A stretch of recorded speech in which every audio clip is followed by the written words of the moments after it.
अंधी चाहत में खून का खेल। 3 माह पहले बनी दुल्हन अंजू ने प्रेमी संग मिलकर पति आशीष की हत्या की रची कहानी। श्रीगंगानगर जिले के रावला के गांव एक केलम में 27 वर्षीय आशीष की हत्या उसकी पत्नी अंजू ने अपने प्रेमी संजू की उसके 2 साथियों के साथ मिलकर की थी। इस सनसनीखेज मामला का खुलासा कर पुलिस ने मृतक की पत्नी अंजू, उसके प्रेमी संजू सहित 4 अपराधियों को गिरफ्तार कर लिया है। शातिर अंजू ने इतनी बड़ी साजिश को अंजाम देने के बाद इस घटना को लूट की वारदात बताया, लेकिन सच्चाई कहां छुप सकती है। पोस्टमार्टम की रिपोर्ट और अंजू के फ़ोन से इस पूरे मामले का खुलासा हो गया। उधर आशीष की हत्या पर उसके घर में मातम पसरा हुआ है। वह उसकी मां बेटे को याद कर करके बेसुध हो रही है। यूं दिया घटना को अंजाम। अंजू बातों में उलझाकर अंकित को ले गई घटनास्थल तक। अंकित ने बताया कि वह आशीष और उसके परिवार के साथ घर के आसपास ही घूमता था। उस दिन जब वह अपने घर चला गया तो अंजू अंकित को प्यारी भरी बातों में उलझाकर पहली बार घर से दूर ले गई। अंकित ने बताया कि घटनास्थल पर महज 50 से 60 मीटर दूरी पर अंजू का आशिक संजू अपने दोस्त बादल और राखी के साथ झाड़ियों में छुपा हुआ था, जबकि अंजू आशीष को थोड़ी दूर और चलने के लिए कहने लगी। आशीष ने मना किया, पर इस पर अंजू ने झाड़ियों में छुपे हुए अपने प्रेमी और उसके दोस्तों को इशारा कर दिया। इशारा मिलने के बाद संजू अपनी दोस्तों के साथ बाइक पर सवार होकर घटनास्थल पर पहुंचा और डंडे तथा अन्य हथियारों से आशीष के सर पर हमला कर दिया। कुछ ही देर बाद इन सब ने मिलकर मफलर से आशीष का गला घोंटकर उसकी हत्या कर दी। अंजू इतनी शातिर कि उसने इस हत्या को लूट का मामला दिखाने के लिए आशीष का मोबाइल और अपने कान के दोनों झुमके अपने प्रेमी को दे दिए और मौके से फरार कर दिया। देखते रहिए श्रीगंगानगर से नरेश गोयल की ये रिपोर्ट। अंकल जी, आशीष का मर्डर है तो अंजू को व्यवहार करा किया हो? अंजू का व्यवहार सही हो भी हमारे साथ घुल मिल गए रही थी। और जब फिर वापस आई तो भी टाइम को व्यवहार के तब्दीली दिखी था नहीं साहब, कौन दिखी नहीं, यही रवै बढ़िया सही स्वभाव रवै। और जब मर्डर होने के बाद अंजू बेहोश मिली थाने भी बात थाने की बताई अंजू? ना बोली कौन नहीं, बेहोश पड़ी। ते प्रशासन के चाहो? प्रशासन यही चाहवा कि भाई बाने कड़ी सजा हुआ है, जितना तक हो सके बाकी फांसी हुआ है बाने चारा ने।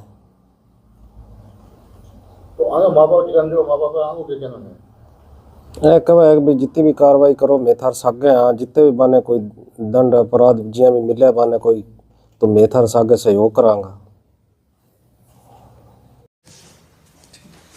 दिनांक 31 जनवरी को थाना रावला के चक 1 केएलएम के परिवादी ने हमारे थाने में एक प्रकरण दर्ज कराया था, जिसमें बताया गया था कि उसके भतीजे की रात को चक 1 केएलएम के रोड पर जाते हुए किसी अज्ञात वाहन ने टक्कर मार दी, जिससे कि उसकी मृत्यु हो गई।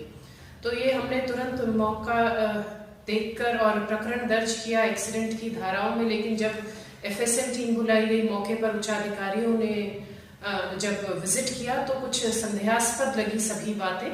तो उस पर तुरंत टीम गठित की गई और सभी बातों को ध्यान में रखते हुए इसमें तकनीकी रूप से भी, आसूचना संकलन से भी सभी रूप से अनुसंधान प्रारंभ किया गया।